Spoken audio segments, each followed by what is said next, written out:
is their Cordova creator of the Leicester equaliser. El Khanous, how much room does he have here? El Khanous going for goal, and he finds it as well. What a turnaround here at the Tottenham Hotspur Stadium. 4 minutes, Leicester have soaked up so much pressure. Fatawi jinking feet to get beyond his man, and the header from Jamie Vardy makes it 2. Wood should score. Wood was Knockout. Yes! Anthony Knockout has done it. Tielemans lining one up. What a goal! What a brilliant goal by Yuri Tielemans. The Leicester City fans go absolutely potty. The ball in behind Damian Vardy. It's 11. It's heaven for Jamie Vardy. Hold the back page. Hold the front page. A Leicester player has smashed the record.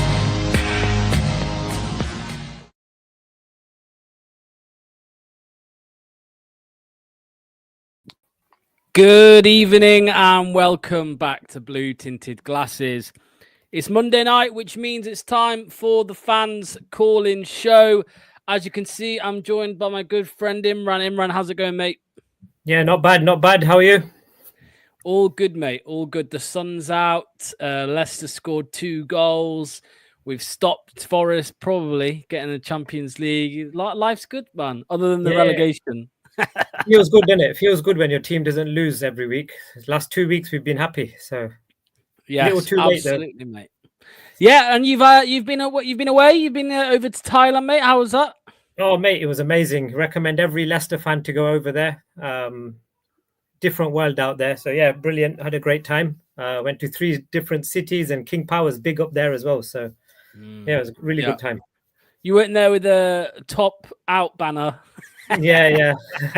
No, I'm joking. Hello to you, Clibbo, mate. I can't see you waiting in the wings, Clibbo, mate. Get in the link. Click the link. It's right here. If anybody is new, of course, just come and click this link. It's in the description. It's in the live chat. And yeah, you can come and have your say about anything you want. Hello to Ray. Hope you're doing well, mate. Shame about Champions League. Yeah, that's a big shame. That's a big shame. Evening to you, Valentin. Same to you, LCFC and Chicken Wings. We'll talk about the Forest owner, of course. Azola, good evening to you as well, mate. And yeah, Kunal says, good result for Leicester heading into GCSEs. Your GCSEs, Kunal? If so, good luck. Good luck to Jeremy Monga as well, who will be having his GCSEs. He could have scored the winner. Can you imagine, Imran, if he'd have scored that winner at the end? Mate, I thought it was in. Honestly, I really thought it was in when it fell to him, because it kind of bobbled to him, didn't it? Yeah. And then it was a good strike, but a little bit to the right, and it would have gone in. But it was a great save by the keeper, to be fair. 100%. It would have been amazing if that happened. Right. Okay. Let's get into our first call of the night, and it is gonna be Mr. Final Whistle himself, Jack. How's it going, mate? Yeah, how are we? You good? All good, mate. All good. Obviously, you were at the Forest game. You're always there. I'll tell you what, though, Jack, mate. I was speaking to Manny last night, actually, and we were joking around because he said to me, he sent me the link to your match day vlog, and he said, "Oh, I love the reviews." And I said, "You know what? Fair play to him. 6 stone down in 6 months, and he's having a fucking pizza at Forest. I rate it, mate. Was it good? Was it good pizza?" I don't know if it was worth £13 yet, but the thing 13? is, it was 13 quid, and I didn't eat all of it. I'd had about 2 slices of it, and ended up going horse with my mate on it. I gave him the rest of it. Obviously, I reviewed it and that, and it was nice, proper Italian. I think, if Claudio Ranieri can give out 3 pizzas for a clean sheet, we were hoping Van Nistelrooy would do the same, but obviously that wasn't the case, was it? We conceded a goal, and yeah, better luck next time. Maybe against Ipswich. What's Dutch? What's a Dutch food, guys? What could Ruud give out instead of free pizza? Probably Tony's chocolate or something. That's what they like. Over do you know any Dutch food, Imran? Dutch pancake, maybe. Yeah. Yeah. Oh, you're on mute, mate. You're on mute, Imran. I was going to say waffles or pancakes or something like that. Yeah. Yeah, something like that. Yeah, crepes. I don't know. A wheel of cheese. Somebody's put in the chat. There you go. Wheel of cheese. Right.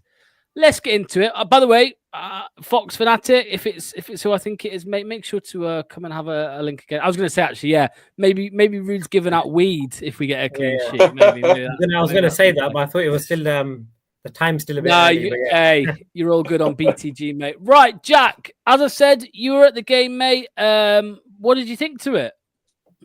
I think we just asked for a performance, the boys to go out there and give 100%, a lot of more fight, a lot more desire yesterday. We held our own against the Forest side, who have been very much good this season before the little run that they've been on, much of a bad patch, which you expect in the season to happen. But yeah, Leicester held on. They held tight. They shut the door. They frustrated Forest margins of the game. And we scored the first goal. Connor Cody's bullet header into the corner, and the jubilation in here, and it was fantastic. But yeah, to then go and give away some free headers, you always knew that they would score at some point from them headers, and we got made to pay with good Morgan Gibbs White. But first off, I think it was just about slowing the game down, staying in the game as long as we could, and just going at half time and we're not losing. So I think we executed the game plan quite well yesterday with the mix up that Van Nistelrooy did. Imran, so Jack, of course, you were there as well, mate. I was just going to say, Imran, somebody put in the chat here, best away day of the season. Would you agree with that, Imran? I was just about to just mention that to Jack. Like, do you know what? It was the first time I've gone to an away game in a long... I know there was a local derby and the atmosphere, and we were already relegated, but even then, right, the atmosphere was electric at the start of the game. Yeah.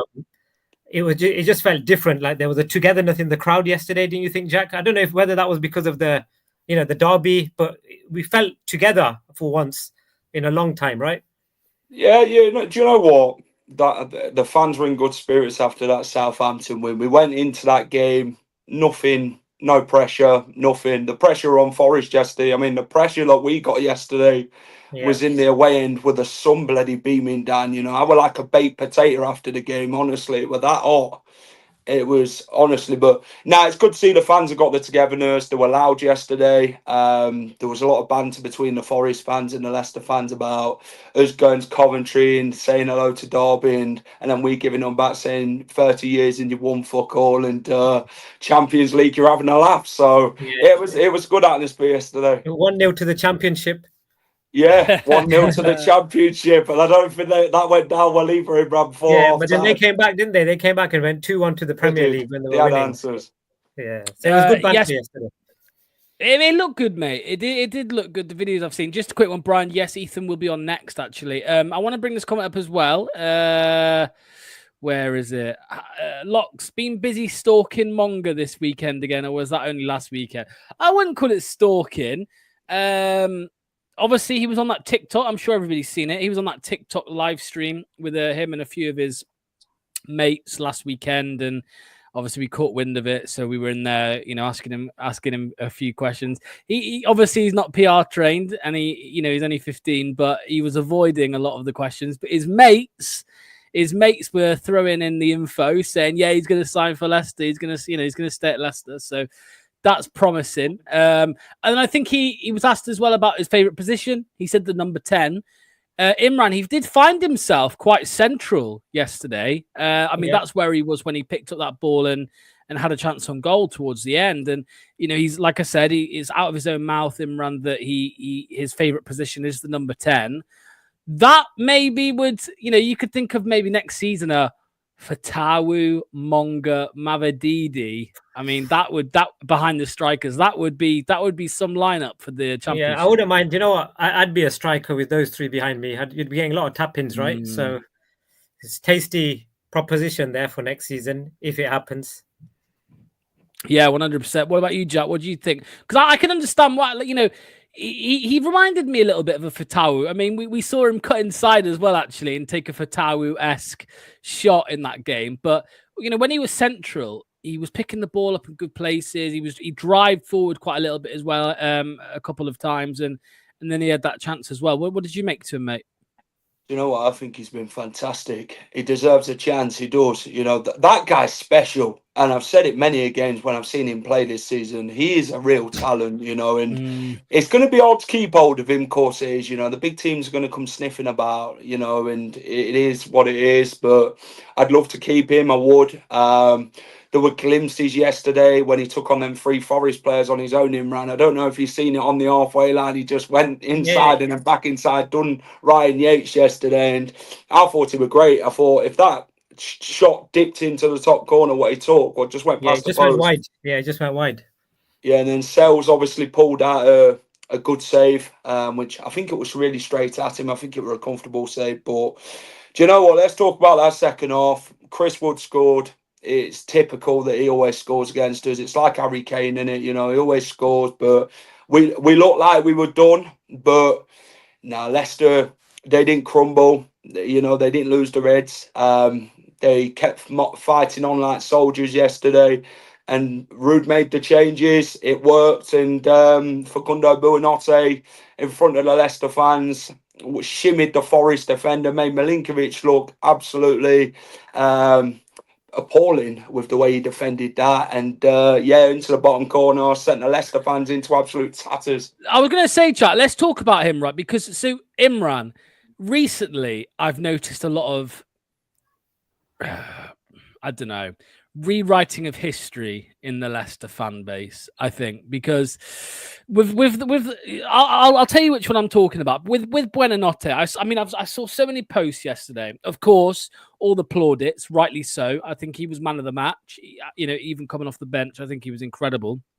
And I've seen a lot of people say, I saw one Twitter account, which I think is quite a popular Twitter account.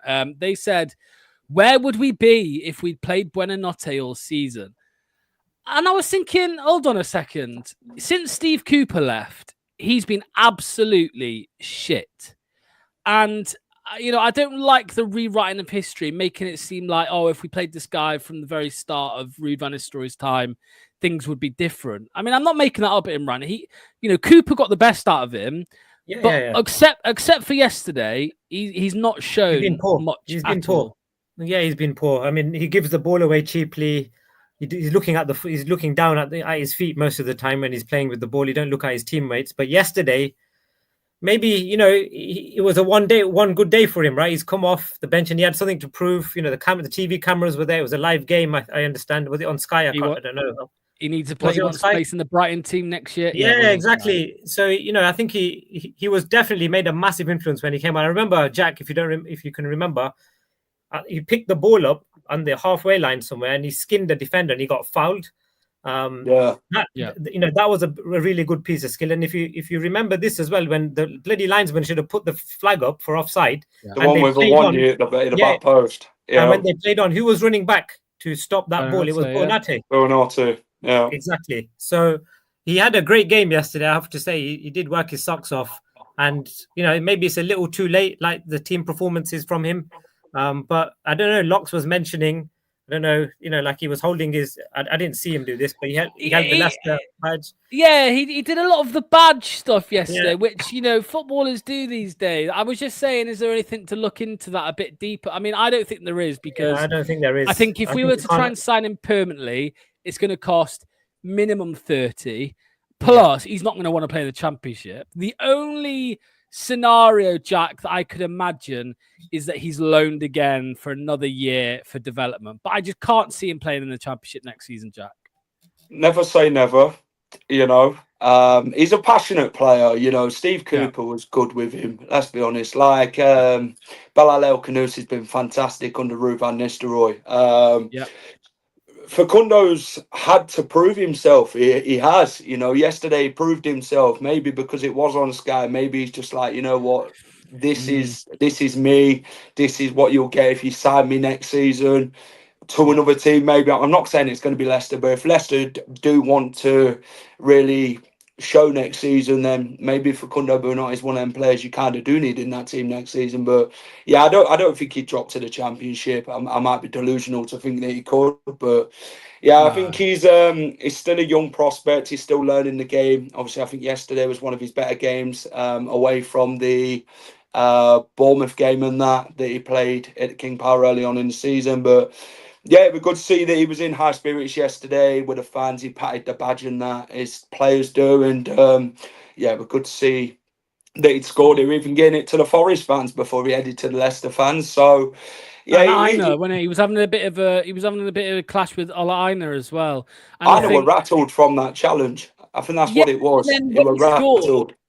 I didn't see it with my own eyes, but I saw somebody comment when he scored. He went to run over to Ola Aina, but he'd already had a yellow, I think. So Victor Christensen held him back. But don't you're on a yellow, whatever. But so look, let's have also a special mention, right, for Luke Thomas as well, right? Oh, fantastic! He was amazing yesterday as well, right? He worked hard. I don't even rattled the Forest fans with his throw-ins. Yeah. He's rattled them. He's rattled them. But do you know that free kick that Forest scored from? I don't even think that was a foul. I've not seen it back, but I don't think. I don't think he won the ball.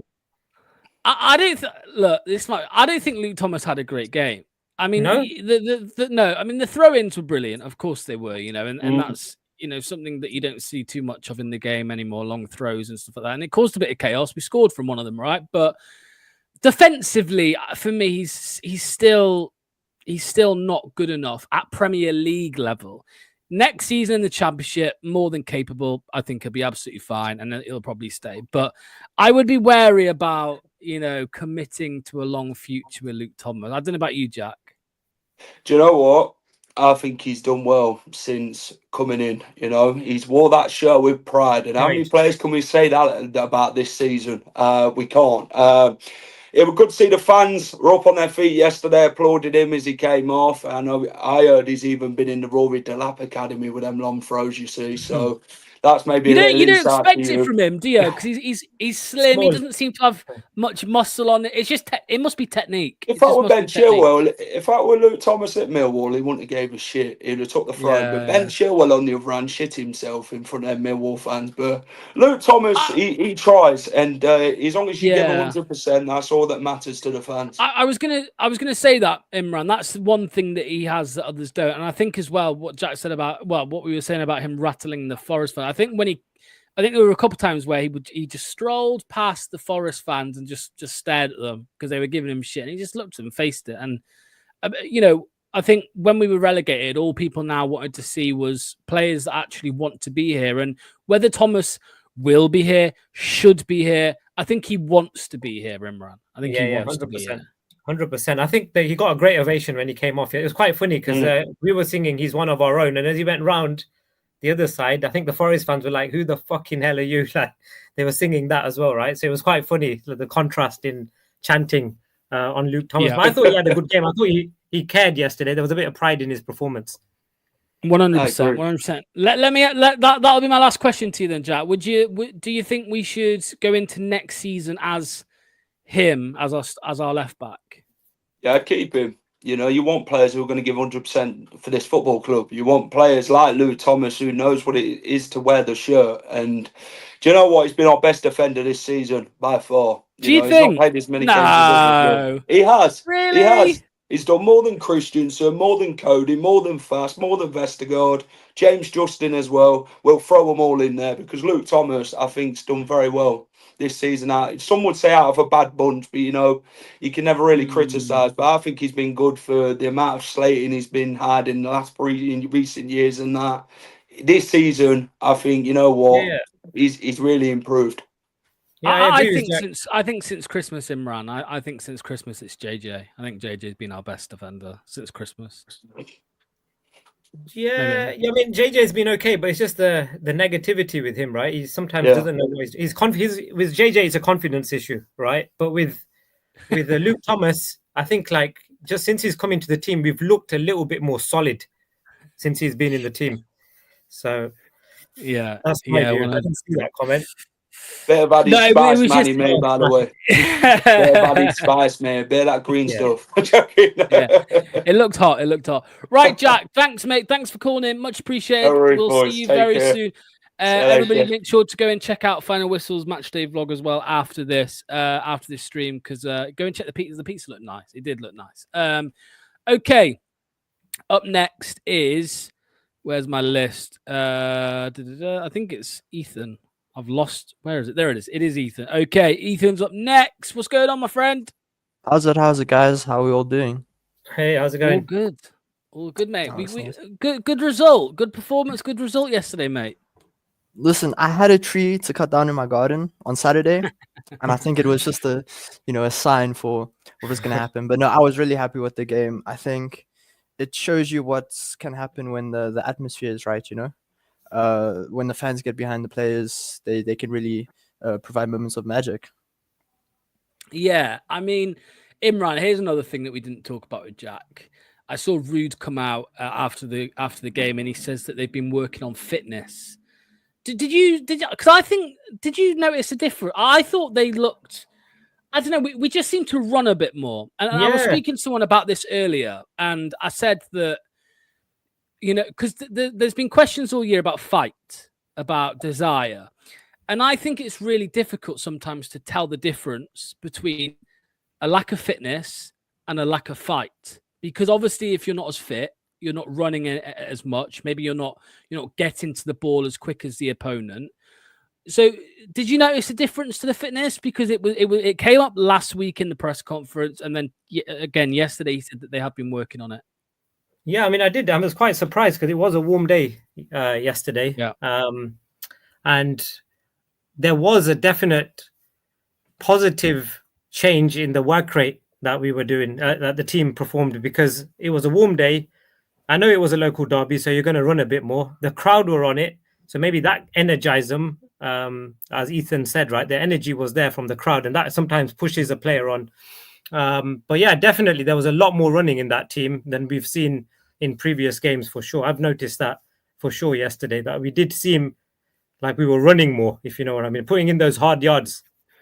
Well, no, I mean, Yeah. Ethan, this really pissed me off last week when I heard Ruud say that the fitness wasn't where it should be, because he's been at the club since December. Mm. He should have the players fit enough. The thing is, I think with players' fitness, I think you have a lot of players that were on the sidelines for quite a long time, right? And you can't expect them just to come into a game after sitting on the bench for 6-7 games in a row and expect them to hit the ground running. But yeah, I noticed the fitness was definitely improved. You look at Luke Thomas; he was running up and down. Justin also had a lot of work to do, and then you look at Buonanotte as well, running back for the I think it was our knee, right, to stop that chance. So yeah, I definitely think the fitness improved. I think you look at the players he was picking though, Ayew, Decordova, Reed, Cody. You don't expect these players to be running a lot, so maybe that's why fitness wasn't the priority. But no, I was impressed overall with the performance. I think the only gripe I have is the defense. But then again, Chris Wood, he showed up. Yeah, Imran, he loves the goal against Leicester, doesn't he? Chris Wood. He could have had a couple right yesterday. He could have Yeah. had 2 or 3. He had a few. I think that first chance that went over the bar right in front of us, that was a sitter in my view. I've not, like I said, I've not seen the highlights back, but he should have put that in from my perspective. And then he had a couple others after that, didn't he? He had a few passes that went astray, but the goal was going to come, wasn't it? And it was a great header, to be fair. Suspect defending from JJ, but it was a good header nonetheless. I mean, I agree with this, Ethan. Ultimately, that less pressure, more confidence, and this takes me on to this question. And I still, I knew it was going to happen as soon as we got that point and a good performance. There's more and more people talking about Ruud next season. He deserves a chance. For me, Ethan, it's very easy to look good once the pressure's off. You're already relegated, and I think it's very important that we remember one thing. When it mattered, they stunk the house out. They stunk the house out when it mattered. It doesn't matter now. We picked up 4 points in the last 2 games. We might win against Ipswich. We might get a point against Bournemouth. Who knows? But when it mattered, they didn't do it.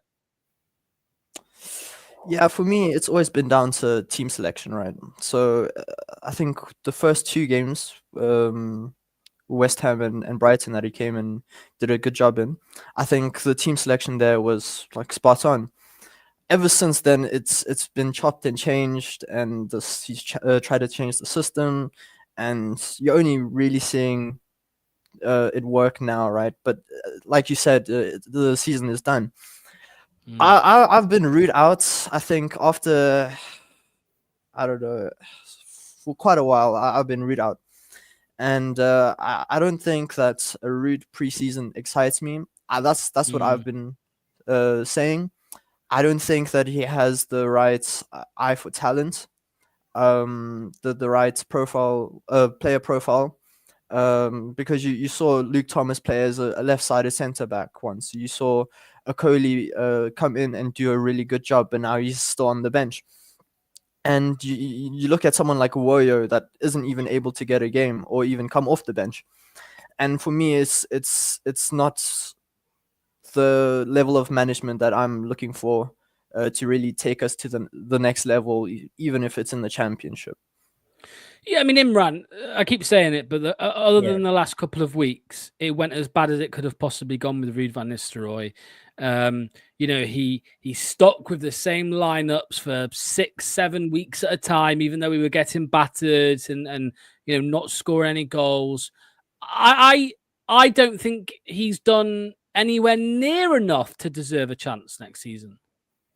Yeah, I mean, I'm in that camp as well. But then I can see the argument to give him a chance as well. Because I'm kind of, I don't know, it's confusing, right? Because he's not been given a transfer window. It takes time.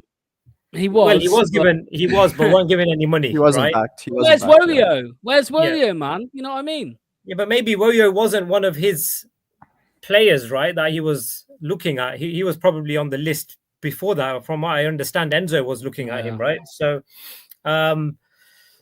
I don't want him, to be honest, but it's not the end of the world, guys. Like, it's the championship, right? Like, if we're in the championship and Ruud does stay, maybe there's a clause in the contract that if we do get off to a bad start, then he leaves, and then we'll have a backup plan. I don't even know if we've got a backup plan. Look, the backup plan right now looks like Sean Dyche, and the ex-Southampton boss. What's his name? Russell Martin, is it?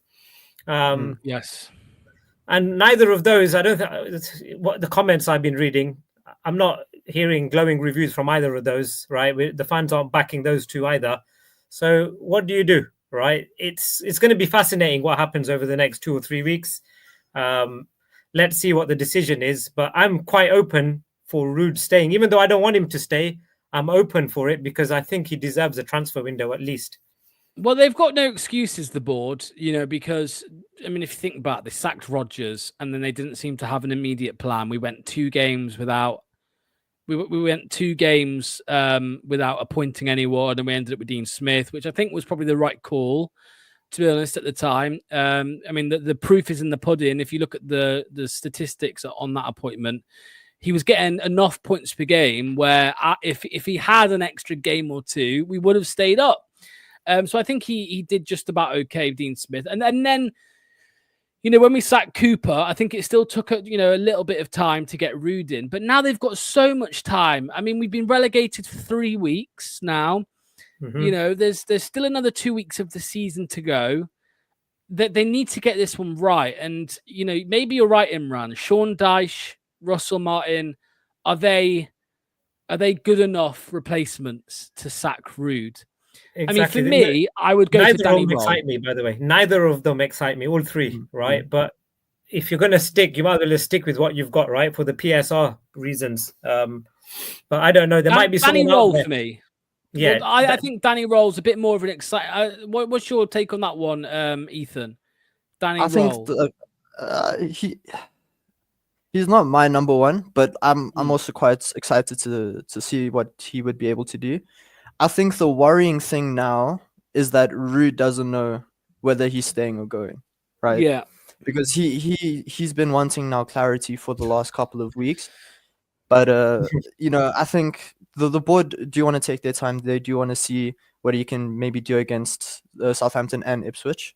But I wouldn't be opposed to him staying. He just wouldn't be my choice. But I guess that's why it's important to have a lot of voices at the top, right? To get everyone's opinion, and then you can really plan forward, right? But I don't know. For me, Ruud, he'd get us into the top 6 of the championship. I fully believe that. But do you want him in the Prem again? That's my question. Correct. Yeah. I definitely. I think it's the same with Dyche as well. I don't think like Dyche would he'd take us up. I'm sure he'd take us up. Fine.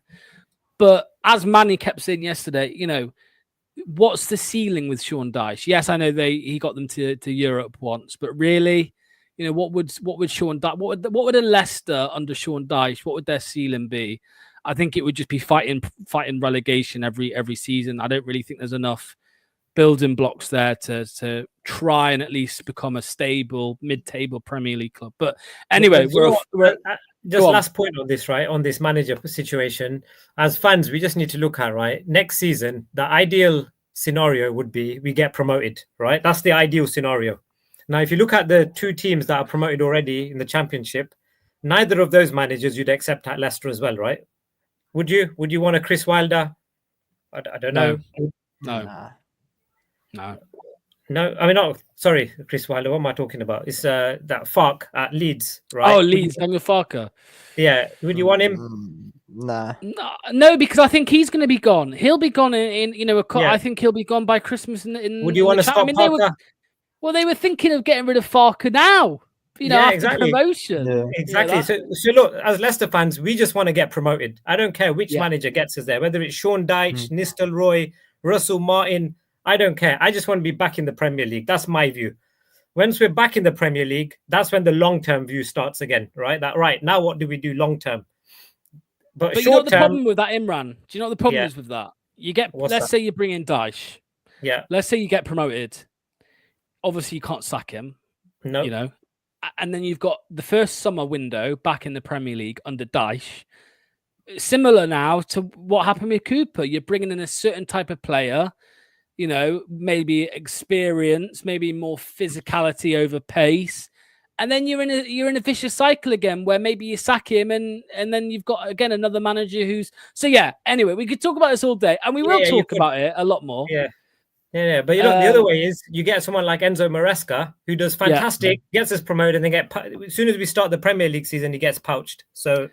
Yeah, but how often is that going to happen? You know what I mean? How often is a newly promoted team going to get their manager stolen by a Chelsea or a Man City or an Arsenal? You know what I mean? It's very...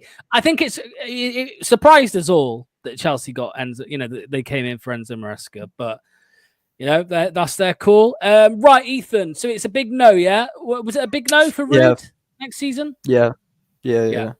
Well, a smaller no than it was last week, but... Still, I wouldn't keep him. He talks well and everything, but he just doesn't back it for me on the pitch. Yeah, he talks the talk, but doesn't walk the walk. Okay, Ethan, mate, thanks for calling in. Much appreciated. We'll hope to see you next week again, mate. All right. Thank you, Diet. Cheers, mate. See you in a bit. Okay, the order for anybody waiting in the background, by the way, is Ross, Mark, Ryan. Ross, Mark, Ryan. Just quickly, regardless of what I want, do I think Ruud will stay or go? I don't know, Emma. I'm starting to worry. Yeah. I don't know. I honestly don't know. It's a hard one.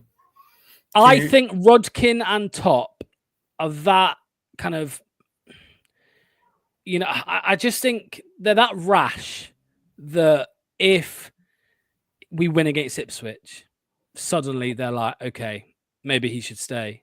And I think that's the wrong way to look at it. You should judge the manager, like I keep saying, and I keep saying it for a reason. You should judge him on when it matters. You wouldn't judge a manager just on pre-season. For me, this is like pre-season. They're like friendlies. They're glorified friendlies right now. It means absolutely nothing. Locks, answer the question. I think he's going to stay because I think we're going to win it. I think we're going to beat Ipswich, and I think he's going to stay. And that's I honestly think he's going to go. That's what my view is. Like, if you were going to ask me, right. Yeah, I think he's going to go. I think they're just prolonging the decision until the end of the season, and then they're going to let him go gently. Because if they say, because if they say it now, if they tell him now that you're going, he's going to down tools, right? So I think they're just going to probably tell him end of the season. Yeah, That's well, my view. Anyway, look, none of us know, right? We wish we could see into the future, but yeah, that's what I'm saying. It's a fascinating few weeks ahead of us. Let's see what happens.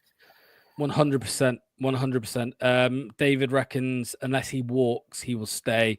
Again, I mean, I don't know what's worse, Imran, him staying, for next season, or we have to wait until the 30th of June to sack him, and then that's late. 30th of June's late. So anyway. Right, let's get in the next caller, which is, I think I said Ross. Yeah, it's Ross. Here he is. What's going on, mate? Good evening, ladies and gentlemen. Ross, you ignored me yesterday. You were completely out of your head. Remember, just before the game. Did you not see me? You were completely pissed. And you were late for the game. I wasn't late. I was too busy chatting. Oh, right, okay. Yeah. Who were you chatting up? Right. Were you chatting up Becky Vardy? No, on behalf of people that saw me, I am so sorry. I honestly cannot remember a lot of things yesterday. Yeah, he was off it. He was totally out of it. I will honestly. Oh, was it you who ran on the pitch topless? If it was me, I'd be doing this show in a prison cell. But no, if you're wondering where this has come from, it was at full time, and obviously, we were all in Champions League having a laugh. Someone gave it to me. I don't know who gave it to me. But I've decided to call him Facundo. So he's coming with me to Bournemouth. So, okay. But no, on behalf of people that saw me and I didn't interact, I'm so sorry. When you have 8.4% cans, yeah, exactly. That doesn't go down well. I mean, there's a video of me. We've been on me. What were you doing? Were you doing the Stone Cold? No, I wasn't. No. I ended up. Apparently, I went to Hooters. I went through my camera roll yesterday. On the way back, and I was like, "What on earth is going on?" But no. Yesterday, what photos are on there from Hooters? Well, mate? so I went to Hooters, and I met someone because obviously they were giving him a ticket, and then apparently I was chatting to a lot of police officers on the way down there. Apparently, honestly, I'm gonna hear some right stories of my sister's partner who came with me. Shout out to Ryan. His first, he's been Northampton fan. He came with me, and if it weren't for him, I probably would be in a prison cell by now. But yeah, cheers, Ryan. Larry says you're a credit to the club, Ross. You never stop singing. I mean, talk to me, Ross. The game. What did you make to it all, mate? What do I make of it? Well, let's just. It was what you can remember. Well, do you know what? I can't remember most of it. I mean, obviously, I sent you that clip earlier. Well, that is why I love football. I don't know if you can play it. I haven't got it. Sorry, mate. You sent it to me on. You can't download from Facebook, can you? You can. Yeah, you literally hold the video and it says save. Yeah, but can I do it on a laptop? That's the question. I love it. BTG giving IT classes out as well during the live show. Yeah, I'll play it. All right. Before you play it, this is why I love football. And obviously, people ask me, "Oh, why'd you go to football? It's only men kicking around football." If you do play it, this is why. Honestly, one of my. That's why Ross goes to watch the men kicking the ball about. That's what he honestly. But no, he's honestly. Here we go. It's on Twitter. Here we go.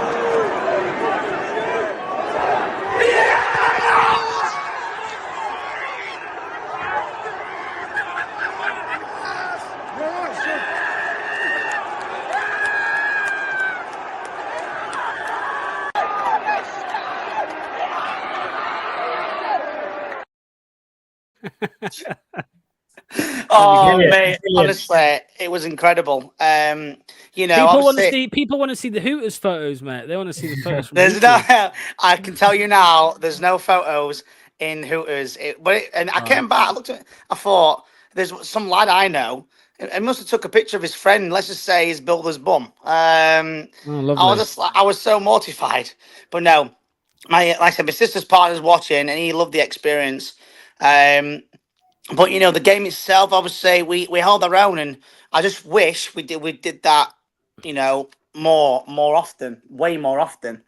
Obviously, just want to get a quick shout. This is actually my sister's partner who came yesterday. That was after the game with Facundo as well. Who does he support? He's Northampton. He's a good lad though. Northampton. Yeah, he's getting married to my sister next year. So my future brother-in-law came with me. There we go. And obviously, also, do you know what? It's funny. I thought the fan came back on the pitch when I saw him. I don't think they want to come on the pitch. Yeah, Imran, what did you make to it, mate? 'Cause it was, it was chaotic. We were doing the watch along, and when we, there were comments coming in like Marinakis on the pitch having a go at Nuno. I mean, apparently he wasn't. No, he wasn't. I think he was having a go at the substitution, right? The mess that they made out of that. It was the medical staff who said that he was okay to play on, and obviously he wasn't. I mean, I'll tell you what, Imran. Instead of me asking you about the owner, let me ask you this: that rule. What do you make to it where the Lino don't put the flag up? Because this has been spoken about for years now. Probably, since VAR came in, it's been spoken about, and people have always said there's going to be an injury one day. There's going to be an injury one day. They're going to play on, and anything could happen. It's not just colliding with the post. It could be, running through on goal and you pull your hammy. You could do your ACL. But we finally saw it with our own eyes that the flag should have gone up. It didn't. And there was a collision with the post. Do you know what? Same conversation I had with the fans sitting right next to me, right? We said exactly the same thing, that it was bound to happen. A player was going to get injured. I don't know why. Like, it was clearly offside. I think it was Ilanga, right? I think he was clearly offside. He put the ball in, and obviously, if you're the striker there, you're going to go for the ball, right? Hoping that it's not offside. And he's clattered into the post with Facundo, right? Facundo has pushed him onto the post, and he hit the post quite hard. I saw the replay on that one. On the big screen. He did hit that post. The whole post shattered, didn't it? Like, it all started shuddering. So I think it's a stupid rule. That if it's blatantly offside, which that was, right? That was 2-3 yards offside. Then the flag should just go straight up. But if it's debatable, then fair enough. I understand. Well, this is the thing. This is why the rule's in place, Ross. When it's tight. They don't put the flag up so that if they can go to VAR, right? But as Imran said, this one weren't even. I mean, you could see it instantly. It was offside. It was obviously they've been told to do it. So obviously, a real proper linesman, like back in the day, would have just gone straight away. But now, because of this rule where you got to wait until a certain time to do it, obviously that player got hit himself on the post as well. But do you know what? I want to talk about, obviously, the game yesterday for Facundo was great goal. But Vardy, the way that he assists the goal, it's a shame he didn't get his 200th goal yesterday. He'll get it on the same day he signed for us. What a way to sign off, eh? But no. Honestly, I'm glad Monga didn't score, and I'll tell you why. Because if Monga have scored, holy Christ. I mean, if people thought I was out of it then, Jesus Christ, the celebration would have been even worse. But no, You mean, Ross, that if he would have scored, there would have been a lot more attention on him, and we could have been struggling to hold on to him in the summer. Exactly. You know what? Yeah. Do you know what? Until you just said that, I didn't actually think of that until now. Now you've said that, it would have been carnage. It really would. And I'll say every comment I've had on that video I put on Twitter, mainly Twitter, put it on TikTok, and it was all say hello to Derby. Yes, we will say hello to Derby because we'll pick 6 points up against them. People say enjoy the championship. I love the championship. Obviously the game's on in 15 minutes. Sheffield United, Bristol City. Obviously Sheffield United are in the advantage part, but if Bristol City score first, it's game on. Because I think it was 2 years ago since the infamous, 4-0 Peterborough, Sheffield Wednesday. Oh, yeah. Anything. Do you know what? After that, anything can happen in football. Obviously, as long as the Coventry lose, then we're all going to go on Twitter and have some fun, aren't we? So, yeah, I enjoyed it yesterday. It was one of my favourite away days this season. I know we didn't win. Ipswich is just behind it because obviously the last minute, IU won. But if we were going down with a banger, and do you know what? They owed us that performance.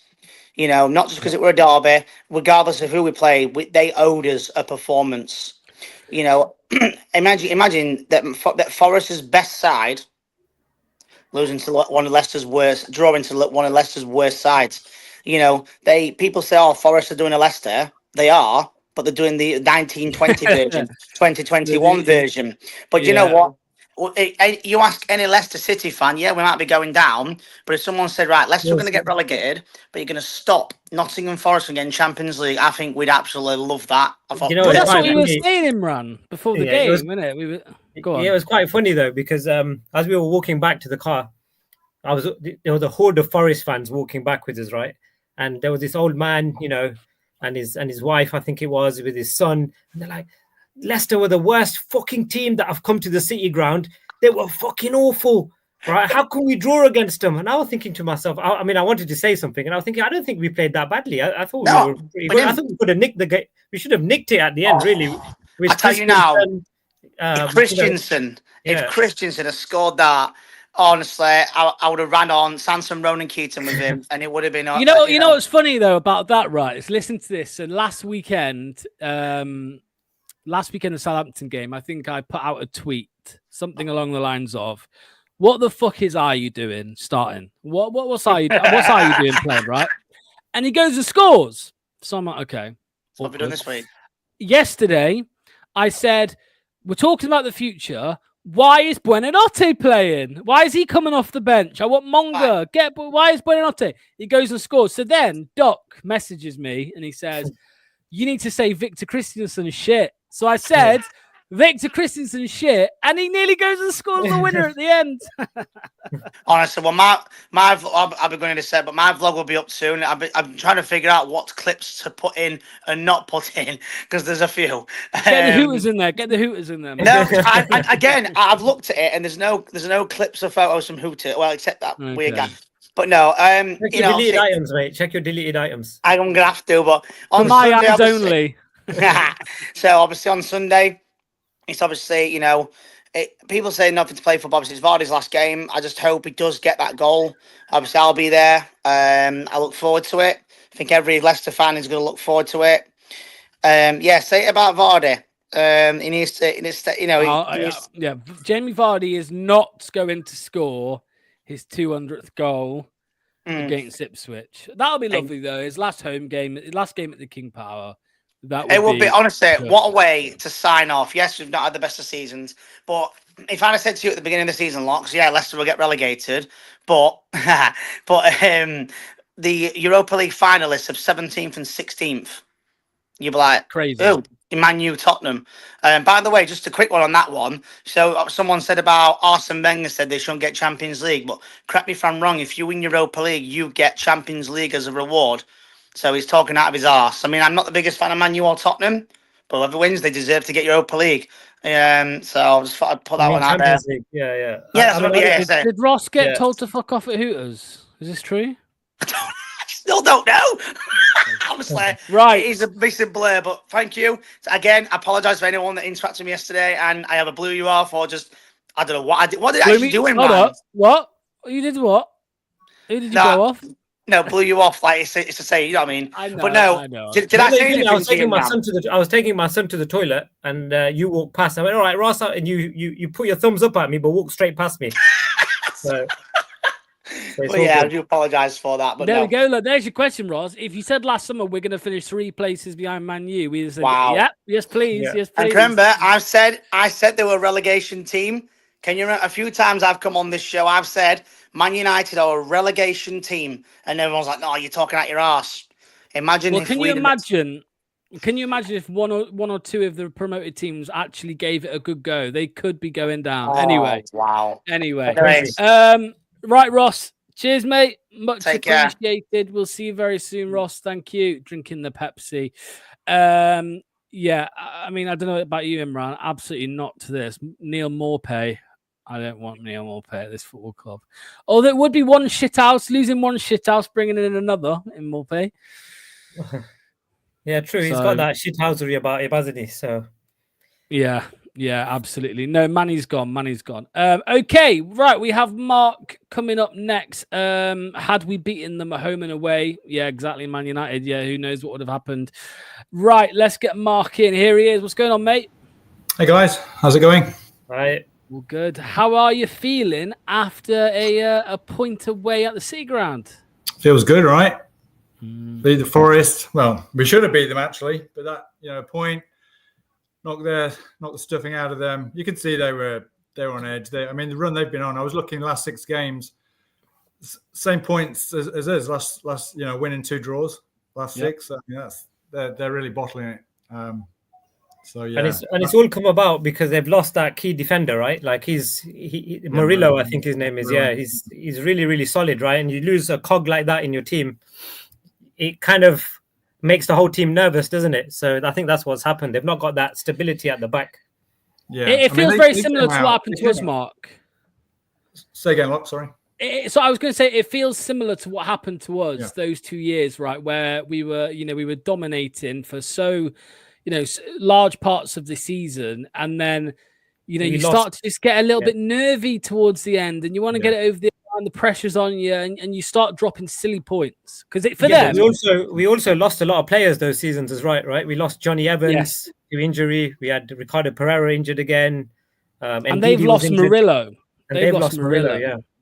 And they've not got a big of a squad, right? I mean, you look at their bench and you think, well, you know what comes on. But they came out strong. That first 5-6 minutes. I mean, they could have had two great chances for Wood. And I think if he'd have put one of those away, it could have been a different story. The crowd, it would have. They were up, right? The stadium, it was bouncing, and but then we flipped it right on its head. So Cody got it, and I think that added to the pressure and the tension in the stadium, which then portrays out onto the pitch. So it was a cagey affair. I think they bottled it though, because they did they were winning 2-1, right? And I think what happened, they sat back, right? They for some reason they just switched off for that 5-10 minutes, and it let us into the game. Yeah, which is why a lot of their fans I've been seeing, they're again 5-10% fickle fans, but they're going crazy at Nuno. So it cost them this game, the last couple of games, his decision making. The managers will always get the brunt of that, right? You make those decisions, it can go either way. But I've seen them call him the Portuguese Steve Cooper. I've read today, which is crazy. It's a crazy thing to call Nuno. Come on, he's much good looking than Steve Cooper. Come on.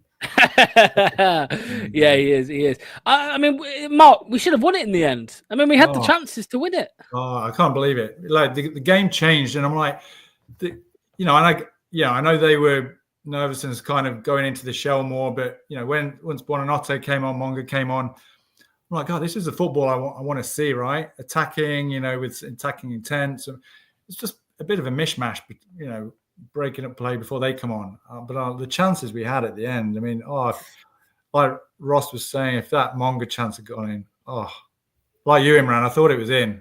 I lost my chair. I'm like, that's because I was seeing, I went behind the goal. I wasn't behind the goal. I was like slightly towards the side. So I thought, I thought it was in. But then obviously when you saw the replay, it was quite centrally. Like I said, if he just hit it a bit to the right, it would have gone in. It would have been in. It's composure. I think if he, a bit more experience in him as well, and because he had quite a bit of time. He did have time, really. It came to him, Locks. It did come to him unexpectedly, right? Because it went a pass to him. It kind of ricocheted to him because Vardy didn't mean to pass it to him.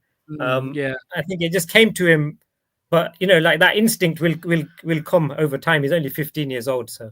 Well, there's a couple of chances for Vardy that normally I'd expect him to shoot as well, on 199. But again, I'm like, just shoot, man. Selfless. Selfless. That's who he is, right? He's a team player. But I'm like, I thought that was going to be the game you got. Either him getting his 200 goals or Monga putting one in. But Imran, you made a good point on the last call with Ross, where you were saying about if that had gone in with Monga, can you imagine the hysteria would have been just tenfold. It would have been, exactly. There's some of me, right? There's some of me that's thinking that we shouldn't have played Monga this season. We should have just kept him under wraps, right? And then just unleashed him in the championship next season. But, this experience is invaluable. These minutes he's getting, you can't put a price on that. I mean, it's... I was going to say, Mark, last week, me, yourself, and Doc were chatting about the manager. I don't know if you saw the that got uploaded as well in the week. Yeah. Similar to what I said last week, I don't know. I'm starting to worry, Mark, that with more points on the board, Ruud van Nistelrooy might look a little bit more likely to stay next season. No, I totally agree. It's certainly not what I want. I just think it's gonna, and like again, yes, any choice they make now, like it's such a massive, which way they go and which direction they take the club now over the summer. It's huge, and it's one that it's just imperative that they get right. And going on what's gone, I don't have any optimism or faith that they'll get it right. But I just worry that yes, especially if we go and beat Ipswich, we go and get a draw at Bournemouth or whatever, you know, something along those lines. And then it's going to be even more, okay, I think you know, it's going to be more justified, I think, for the owners to say, okay, we're going to give it you a go. But he's got no credit in the bank. That's my concern. So if he goes through, you know, the full preseason, he'll bring in, if allowed, the players he wants.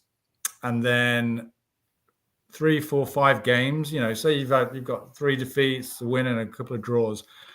There's no credit in the bank for him. So what? Then we start from scratch again. We get another manager in after less than 10 games, and you're back to square one. That manager's then not had any preseason. You maybe not wanting to work with the players we've got or that's been brought in over the summer. So it's, I don't know. Dyche, though, Mark. Dyche. He's the name that's being spoken about right now. I mean, you cling on to the fact that, yes, he's proven, but like you were saying earlier, Locks, on an earlier call, it's the concern is, okay, he gets you up. What's his ceiling at that point? You're going to become a yo-yo club again, and then, you know, then the fans will jump on the back of him again. You know, if he's exactly, you know, so okay, and then it's a vicious circle. You're just going to be going around. So it's, you know, I don't know what the answer is, but I just think that the best decision would be, given the results of past, regardless of what's the last couple of results and what goes on in the next 2 games. Yeah, let's have a fresh start over the summer, you know, and see. Yeah, I think the key thing though, right, is that this is my view, is we need to get rid of some of these players, right? Because that's what's holding us back more than the manager. Like, we've got players that, like Vestergaard, Winks, Sumare, you know, they're just not going to stick around. But it's going to be hard for the club to get rid of these players, right? If we can get rid of these players over the summer, then whichever manager we do decide to go for, they'll have a little bit more of a transfer kitty to go with, because we'll have Vardy's wages to play with as well, because he's going to be leaving. So there is an opportunity there to build a strong young squad, right, around, you know, Monga and whoever else we've got in the wings there, like Jake Evans and Fatawu, as we said, you know, Mavadidi. We have got an exciting team, but we have to get rid of that dead wood. And because of PSR, who's going to take these guys, you know, and are they going to take a wage cut? I mean, well, that's what we keep saying, Imran. We keep talking about who should go, who should stay. We're going to end up with just the deadwood, because the only players that are going to attract interest are the good ones. We're going to be left with IU and Bobby Reed and Skip, and, you know, I think FaZe is going, apparently. Vestergaard, Victor Christensen, the fraud. Ducks waiting in the background. That's why I said that. But yeah. Sorry, Locks. Talking of Skip, my God, again, he was atrocious. I'm like, there was a point I'm like, I was going to make a comment and say, check with Anil and find out how many forward passes he makes. Everything is back. And it's like, I'm like, and he's so slow, and he's like, it's got a turning circle of, oh my God, 20 million. Yeah. What did you think to him, Imran? Skip, what did you think to him yesterday? Skip was nothing to talk about, nothing to shout about, mate. Probably slightly better than Sumare, but I don't fancy either of them, to be honest. Yeah. They're not my type of players. Yeah, I'm just looking here at his stats, mate. I don't know how much it's going to tell me, but he just looks overweight as well. He looks like he's carrying passes. A bit. Yeah, I agree, man. He's just slow.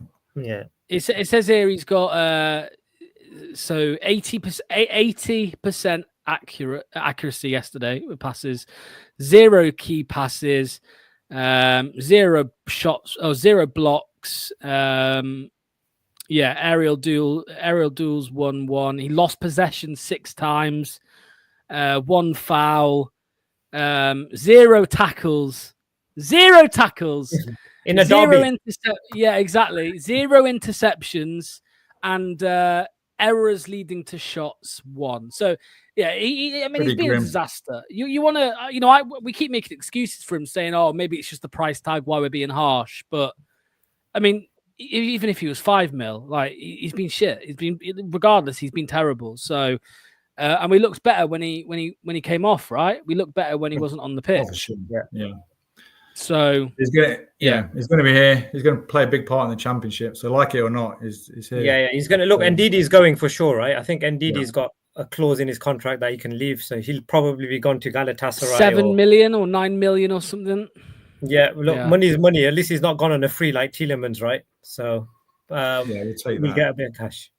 Yeah. I was going to say, yeah, Oliver Skip under Sean Dyche. Can you imagine that? Oh, Jesus. Oh, no. Anyway, right, Mark. Thanks for calling in again, mate. Much Thanks, appreciated. guys. Hopefully, Have a good one. hopefully we'll see you next week, mate. After another, after a win. Another win. Yeah.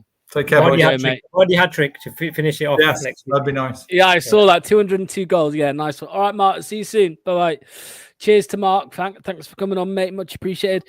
9 million. Yeah, indeed. His release clause. Clibbo, everyone knows they won't. They will get a fine and slap. Who's that on about? Who you on about there, Clibbo? If we finish 18th and Man City get demoted, do we stay up by? I keep seeing people say it. You know, Man City get a 40, 50 point deduction, maybe less to stay up, but no, you know what it's like. If they do get a punishment, it'll be next season or something like that, where they've got time to overturn it. They could be told, Imran, next season, Man City, you're getting a 50 point deduction. All right, if that's fine, we'll go spend 200 million in the summer and then be all right. We'll stay up. You know what I mean?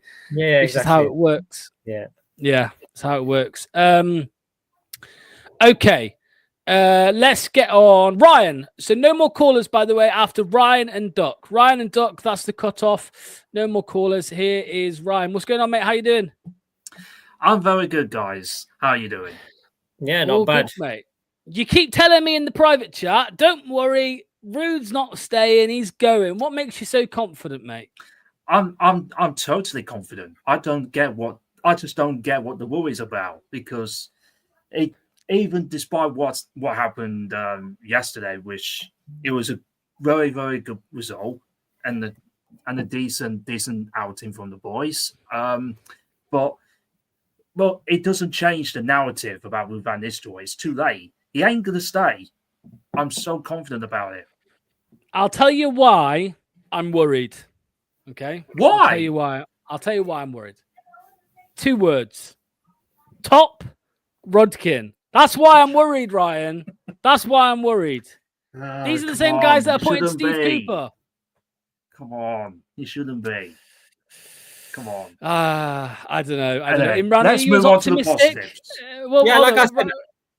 I said, my gut feeling is he's going to go. Like, I've just got a gut feeling that once we've played the Bournemouth game, I think a few days after the Bournemouth game, we'll part company with him. That's just my feeling. But like you said, Lox, you never know with our management and leadership at the moment. So, but you could, like I said, I can also see the argument for him staying as well, right? Because the PSR reasons and not giving him a transfer window, we didn't give him. He must have, when he joined, must have been promised funds, and you'd be able to do X, Y, and Z in the transfer window. We didn't give him that. So his argument, Ruud's argument, is you guys didn't give me what you guys assured me when I joined. So you have to give me a chance. He did say when he signed that he spoke to the board about the winter budget and the summer budget. And I keep telling people this, by the way, that Leicester managers are always backed in their first summer window. Always. Yeah. So Rodgers, obviously, he was backed. I think we spent like 60, 70 million or something like that. Obviously, Enzo was... Sorry? Puel was backed. And Enzo was backed. Cooper was backed with 80 million, wrongly, but still he was backed. So, yeah, anyway, Ryan, you said you want to talk about positives as well. What were the positives, mate? What's on your mind? Yeah, the positives, because I don't want to be coming on being a miserable so-and-so every week. But the positives I definitely saw was the spirit towards the end. I thought the last 10-15 minutes was pretty good. And I would probably also say we started the game pretty well. But I thought for most of it, I don't think we were that great. I thought Forest were better side for most of it. But we did show character, which is good. But the question is, where's it been all season? Why Videki to now? Because all it is just... At the minute, it's just like you said, Lox, earlier. It's like his preseason friendlies. Yeah, but this is what I keep saying, Imran. This is exactly why, I keep saying it. Some people will disagree, but it's easier to look good when it doesn't matter. Yeah, Correct, because there's nothing to play for, right? So it's too little, too late, as we say. But like I said, it's true. We did play well yesterday. Like there were patches in the game where I thought, where has this been all season? Because you're not going to go away from home and dominate a game, especially with the squad we've got. But in patches yesterday, we had them up, right? Especially that last 10, 15 minutes, we had them. They were scared. Yeah, definitely, totally agree. I mean, that Monga chance. I mean, I honestly thought that was going in. That would have been magnificent for that young lad to get his first Leicester City goal at that very, very place, the City ground. That would have been unbelievable. 100%. What a moment that would have been. But the other thing that no one's mentioned about yesterday's game, there was also a lot of half chances that we had. Where Vardy didn't pass the ball, he should have shot and he passed it. And yeah, I think and the Christensen chance. Yeah, so there was a few of those half chances, Locks, which we've not been creating as well. We don't even get half chances in most of our games. So there was a lot to look forward to, or be positive about, should I say, for yesterday's performance. But the question is, why didn't we see this 10, 15 games ago when it really mattered? I'll tell you why. I mean, it's because they only decide, I think, when they want to. I think it all comes down to attitude. Oh, Locks is right, maybe. I was going to say on Ryan's point, Imran, we've seen it. We lost some of these games, but the Man City game was in December. We performed really well, by the way. I think that was still one of the best performances. We made them look, we were dominating Man City. Yeah. We lost. There were more that I can't think of off the top of my head. I think in the Chelsea game, we played all right. In the Liverpool game, away at Anfield, I think we scored and we played okay. It feels like, Imran, just what we've been saying for years, every now and then is that players in front of the cameras against the big teams, it might pull something extra out of a player and help with a better performance. Yeah, 100%. But they can't do it against Ipswich or Everton or Wolves. You know what I mean? All those home games that we had, like Brentford, Fulham, Crystal Palace. That's when we needed it. So yeah, it was. Totally agree. Those were the games that we really needed to turn up, and we didn't. It was just utter poor performances that we just kept seeing over and over again. But it was just like I said yesterday. It was good to see a positive outcome on what has been pretty much an awful season. And the good thing is, at least we're stopping Forest from getting Champions League. That's brilliant. Well, we couldn't get it for 2 years when we should have. So now they know what it feels like to bottle it, because Manny called it a few weeks ago, didn't he? So we called it. We called it with Wolfie from Forest Fan TV, the little gobby shithouse. We love you, really, Wolfie. But he's been giving it the big one for the last few weeks, and Manny called it. He said, "You're going to choke. You're going to choke. You're going to fall short, and they're going to have to settle for Europa League." It looks like we made them choke. They're going to have to hit the bed and lie in it. I think Manny. Let me read this out quickly before we finish. So, Manny sent Wolfie a message earlier and said, "We did you a favor. Imagine your shit team getting battered in the Champions League every game. We saved you the humiliation." He's giving it back to him a little bit, but I don't know. I like it. It's part of football. It's banter, isn't it? That's it. That's what football's all about. Let's end with this, Ryan. Go on. You've been putting in your choices for manager, your top 3. Oh, yes. Talk us through it, mate. Go on. Who do you want in charge?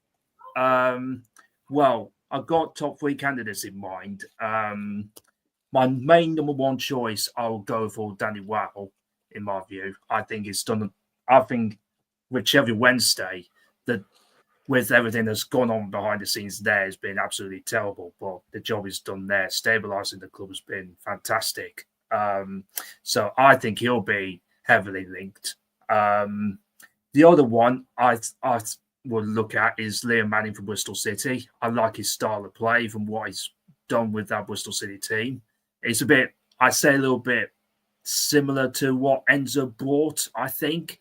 And the last one I'd be looking at. And this is probably a bit more ambitious, I think. He just got sacked by Cologne, I think it was. And that's Gerhard Struber. Okay. There's a left field one. Manny will love that. He'll be doing his research on that one, I think. He's been naming. And the reason why I've gone for Struber, by the way, is because of the style and the way he sets up the team to play. It's more direct and fast, high tempo, high intensity press, and it develops young, talented players. That's why I've gone with him. Well, there's Manny's shouts. Luis Frere, whatever his name is, and Merlin. Not all of those. No, I think Doc's been ripping him for the last one. I'm pretty sure. We'll have to ask him when he's on. But Manny goes left field. You know what he's like. You know, he'll watch one game. Though. I like it. Though. Well, it's what we did with Enzo, kind of. It was kind of left field. We did that with Enzo, as you said. It go left field instead of going with the same old names that keep coming up. I mean, you're on mute. It's nice to Imran. see it going. No, I was going to say that we're doing a lot of left field moves. We did it with Puel, Ranieri, Cooper, Enzo. They're all unexpected appointments, weren't they? The mainstream ones, Sean Dyche. That's probably as mainstream as you could get. Although it does kind of feel inevitable. It's like every time we sack a manager, it's like Sean Dyche is available, is he? It feels like maybe, just maybe. Don't want Sean Dyche and I don't want No. Marty. No, Sorry, but they don't fit. Yeah, I agree. Right, Ryan, thank you for calling, mate. Much appreciated. Hopefully we'll see you next week, mate. All right. Yeah, you're welcome. Cheers, Ryan. All the best, mate. See you very soon. Kevin Nolan. What? Is he a manager? Who's he managing? Surely he's not managing. He's been assistant manager. He's been an assistant at a few places. Oh, he manages. He's the manager right now, mate, of Northampton Town. Wasn't he assistant at West Ham under David Moyes? I'm sure he was. I can't remember. Yeah, I think he might have been. Might have been. Right. The last caller of the night is our good friend. If you ever wondered what happens if the love child of Kasper Schmeichel and Yannick Vestergaard is this guy right here. Here he is. What's going on, my friend? Decent pronunciation. It's getting better. Lux. The more time I spend with you, it's getting there. I just shortly before we really get into it, I'm actually somewhat impressed by the last recommendation Manny had of Merlin Postlin. I managed to sent me a 20-minute German interview. I got through the first 10 minutes and then I thought I can't do this anymore. I'm only understanding 40% of it. And, but he did seem like a good guy. And from what I understood, technically speaking, in German, so not that much. He sounded all right. But the one I've been scolding him for is the Legia Warsaw coach, who's a horrible coach, horrible human being as well, and should never touch any big club. If you can't win the league with Legia Warsaw, what are you going to do at Leicester, mate? Regardless, though, it's going better, right? The team's getting results. Monga is getting minutes. VK got back on the pitch yesterday. Big part of the second goal, by the way. So no one talk about that. But also a big part of us not winning today. Could have scored when he, if only he was 5 centimeters taller. Not should have. If he jumped, if he left the ground. If he left the ground. He's been playing with Yannick Vestergaard. He doesn't know how to jump. I was going to say, he's the smallest 6'5" guy I've ever fucking seen in my life, Yannick. I'll tell you what, though, Doc and Imran. I'll ask you first, Imran.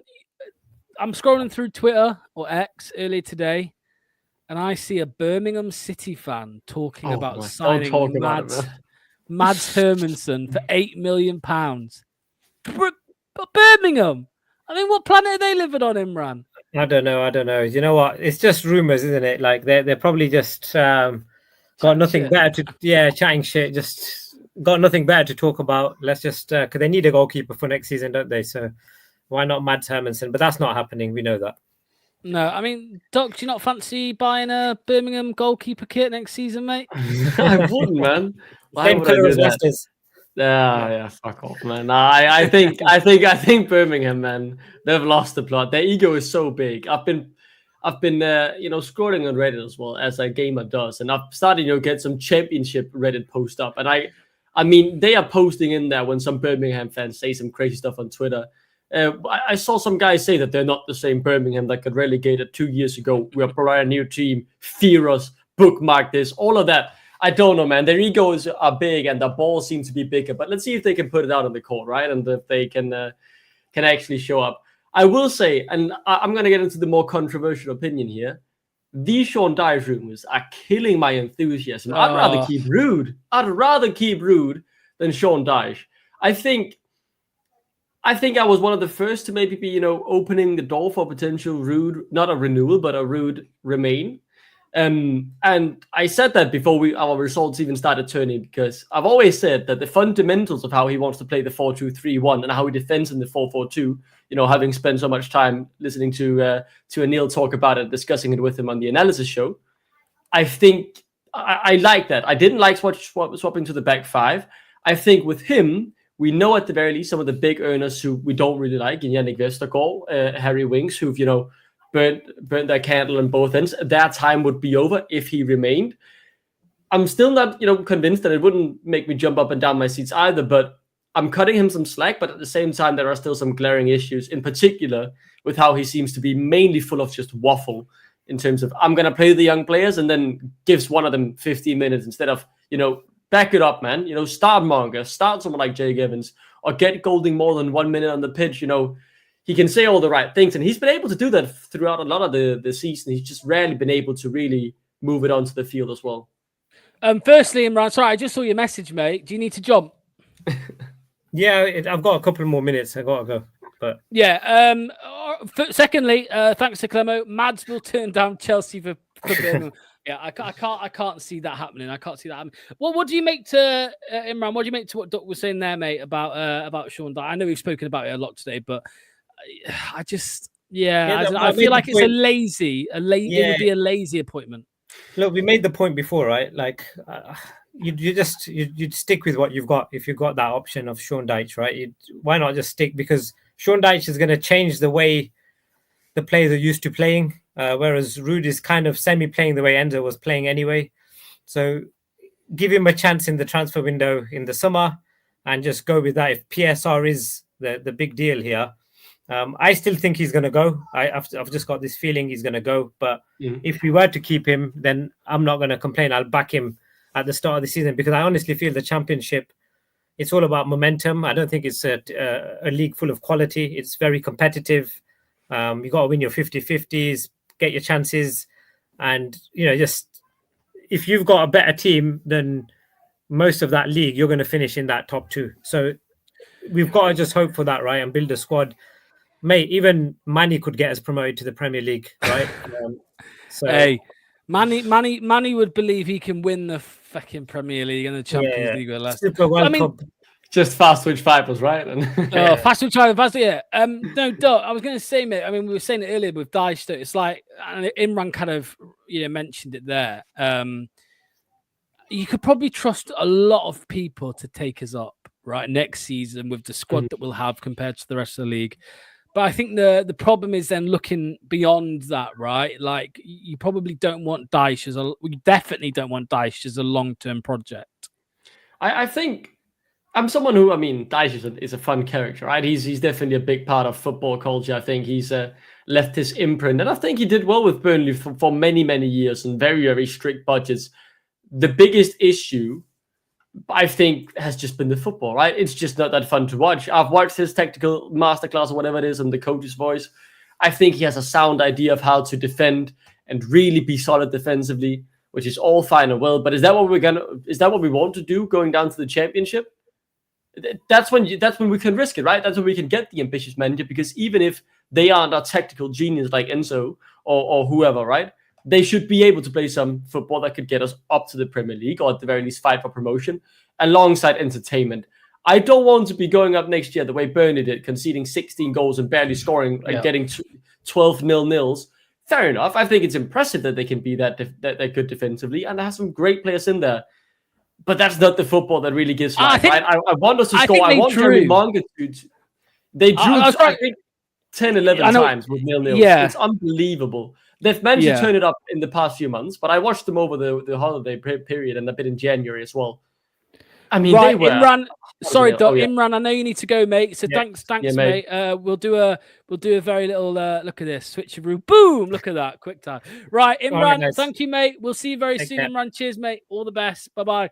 No, Doc, I agree with you, mate. I agree with you. I mean, I think there was a point in time where they drew 0-0, like 4 games in a row or something like that, and it's just like, you know, that Scott Parker ball. Sean Dyche with Burnley when they got promoted, that was very boring. It was very much about defensive structure. Whereas you saw us last season with Enzo Maresca, and they barely did any bloody training drills, defensive drills, because it was just all about, right, we're the best team in the division. We're going to take the game to them. We're going to go to win the game. And it doesn't feel like it would quite be that way with the Dyche. Exactly, right? I think that's the big point. We all want to be excited a bit. We have had such a draws here with so little goals for such a huge part of it. We want some excitement. We want that attacking football. We want, someone who can make Jeremy Monga and Abdul Fattawu shine every game on the right-hand side. Or, adapt Monga to the 10, whatever. That's what we want. We want some excitement. I mean, obviously, I have more Danes up my sleeve that I can mention. I think Brian Priske, who got fired from Feyenoord, would be able to do a phenomenal job. He did brilliantly with Sparta Prague. He knows how to play as a big team in a smaller league. And yeah, I'd love to see someone Norwich like him. manager. I mean, I still think he would work. Johannes of Torup with Glenn Hill or something. No, look, Lux, I will say I didn't get to watch him much at Norwich, and I know the results there weren't great. But I know what he did with FC Nordsjælland. I know how he made them challenge with a team of kids for the title, going neck and neck with Copenhagen. I liked the style of football. It was fluid. It was energetic, beating Fenerbahce 7-1 at home in one of your first European tournaments as a smaller club in Denmark, right, who are mainly just focused on developing youth. The ability to a proven track record, Ernest Nuama, came through Johannes of Torup, right? So I like this football there. I think he speaks well. I'm not an expert on his Norwich day, and it quite clearly looks to not have been that big of a success. But from what I remember seeing with him in Denmark, there is something in that would excite me if he came in, more so than Sean Dyche. But I think with Johannes of Torup, I'd be open to keeping Ruud as well, if that's the measuring point. Well, I've been a little bit harsh in the live chat, and I did ask the chat, what would you rather if you had to pick Ruud van Nistelrooy, Sean Dyche, or Russell Martin? This is the result of that poll.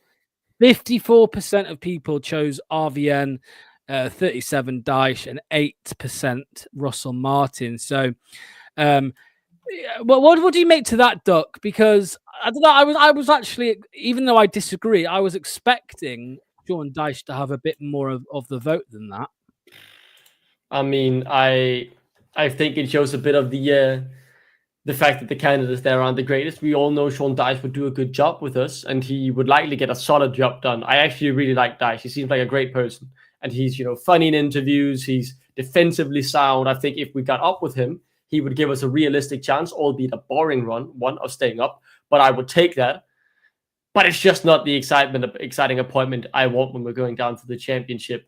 So I think, yeah, it just kind of speaks to the character that Ruud has, gained a bit of credibility again in these past few games, but also just that the other candidates we had there on the list, right? It wasn't inspiring either. Yeah, somebody said here, the poll votes for the crap you have been watching for the past few months. Ruud has won one home match in 5 months. What credibility does the bloke have? Your poll shows why Project Reset did not work. Too many of the fan base have no idea. Dyche is second version of Cooper. So underwhelming. And again, you'd argue, though, that Steve Cooper would take us up, right, in next season. It's just obviously whether you want that for the... I think we have gotten Sean Dyche instead of Cooper last summer. I would have taken that. I would have taken Sean Dyche. I would take Sean Dyche if we lost our manager again if we go up, right? I think Sean Dyche is a brilliant appointment if you're a club trying to stay in the Premier League. He's so defensively sound. He is really, he knows how to squeeze points out of games, and that's what you want if you're not looking good, right? I see Russell in chat asking as well if we can show the Buonanotte goal. Yeah, we will. Brilliant goal. But a great first ball from Victor Christiansen to find Vardy, who obviously allowed the main man Buonanotte, who had a great game. I do think, though, some of the fans are too reactionary, and you called it out on Twitter as well, rightly so, Lux. It's just turned too quick. Yeah. Same with Ruud. Same with Ruud. It's not just Buonanotte. It was Ruud. You know, it was Thomas, because Thomas has played earlier in the season where he was absolutely pony, and now with Buonanotte, I mean, I still can't go. But into it's that the same post. as Where before. would we be? Well, they were like, where would we be? Where would we be? Yeah, we'd be at the exact same place. Buonanotte has had his. Yeah, exactly. I retweeted it. I said 19th. We'd be in 19th. Buonanotte has done fuck all since Ruud came.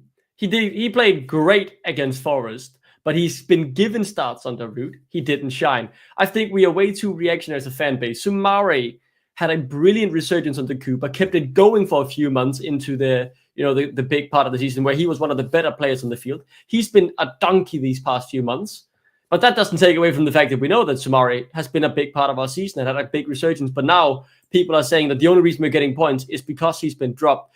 We've become too reactionary in we love this guy for 2 games. They drop one stinker or get injured and someone else replaces them and does a good job as well, and they're all of a sudden shit. Or I think we are just too reactionary in the fan base to some degree, and some of it just is really. Have you just not watched the past few months? But it's a very basic level way of thinking, right? You see one guy have a great performance, and you're like, oh, and that, if he played every game, we would have finished 16th. It's like no. You end up sounding like a casual, right? I've seen on TikTok, non-Leicester fans talking about that game, and they, also all went to why hasn't Buonanotte been starting under Ruud for all this time? Well, mate, you haven't watched the game. When he's been playing, he's been fucking cheeks. I mean, he wouldn't have changed anything, and a better player came in and took his place when Ruud came in, and that was Bernardo Canus, who has been one of our best players all season. So, I mean, who are you really coming at here? It's just clear we just don't have the quality, and the players, as I've said multiple times, have Premier League glimpses in them, but just too far in between, right? Too few and far between decent performances from most of the team. Right, Ross has been asking nicely, so we're going to show this goal one more time from his perspective in the City ground. Yes, okay, I'm here for this.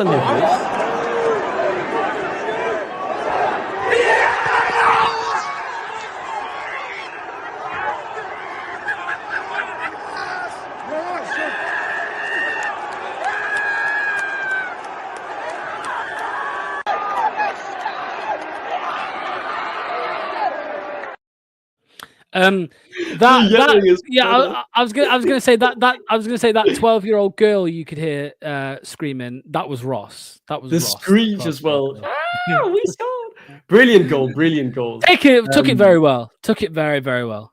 Yeah, he took it well. If only Monga had scored that 95th minute, man. Holy! I don't know what I would have done. I would have went to every single Norwich fans YouTube channel and commented that they just got beaten out of the Champions League by a 15-year-old, but sadly it wasn't to be. But Jeremy Monga, man, he looks at home in the Premier League, and at 15 years old, man, I might be young, but he's 6 years younger than me. It kind of shows how young he is. 15. He wouldn't be allowed to play in the Danish Superliga. And the star boy that many people proclaimed, Ruud van Nistelrooy, right? Playing still for Copenhagen, who had been injured for a year. He got his debut at 16 when he was allowed to play in the Danish league. And he looked good in the Danish league. This is the Premier League. Those two give me the same vibe of how at that age, they're able to be physically, technically, and mentally able to compete with those players. It's impressive. Ruud van Nistelrooy has been hyped as one of the world's best talents, and he did that in the Danish Super League. Jeremy Monga doing it in the Premier League is really, really impressive. It is special. Yeah, I mean, he was born on the 10th of July, 2009. Jesus Christ. When King Power took over at Leicester City, he was 1 year old. He was 1 year old. He was one. Imagine in a few years' time, crazy. We'll have kids coming through the academy who's only known Rudkins, Rain, Pooh. There'll be some sad kids who are not watching only that. I mean, it wasn't, because the first 10 years was absolutely brilliant, but now it'll be relegation, promotion, relegation, promotion. If we are that lucky to even get promoted. Do you know who this guy is? Do you know who Kermagan is? Never heard of him. Oh my God. Doc's about to go down a cultural trip. I'm going to send you a link after we're done. We played Cardiff City in the playoff semi-final years and years ago, and it went to a penalty shootout to go to Wembley. And Kermagan, a French striker who played for us, decided to try and Panenka in a playoff semi-final, and it was saved. It's the worst penalty I've ever seen in my life, and we lost out in the playoff semi-final. We don't have a good history with penalties, it feels like. There's a famous song about it, Doc. There's a famous song. It goes, no, so I'm going to send you the link and you can watch it. Yeah, send me a link. I obviously know about, like, he is Hawk, Dine. That's worse. That was worse. I didn't get, I mean, luckily I didn't get to experience that because I didn't watch English football at the time. But my head loss, if I was older, would have been absolutely unbelievable. Imagine blue tinted glasses live watching that game. Imagine how that would have looked. Luckily, though, it wasn't. Yeah, 100%. I was just going to ask, can you hear this, Doc? Can you hear this? You watch his goals on YouTube and you tell your mates this boy will go far. Yeah, I can hear it. Even though he looks a little overweight, you know that Nigel's scouting's always thorough. Even though it took him nearly 25 games until he scored against the Borough. Why, oh why? Now let me give you all of the details. Why, oh why? Of a pretty crucial football match in Wales. Playoff semi-final, second leg, 1-0 down, Cardiff quickly make it 2.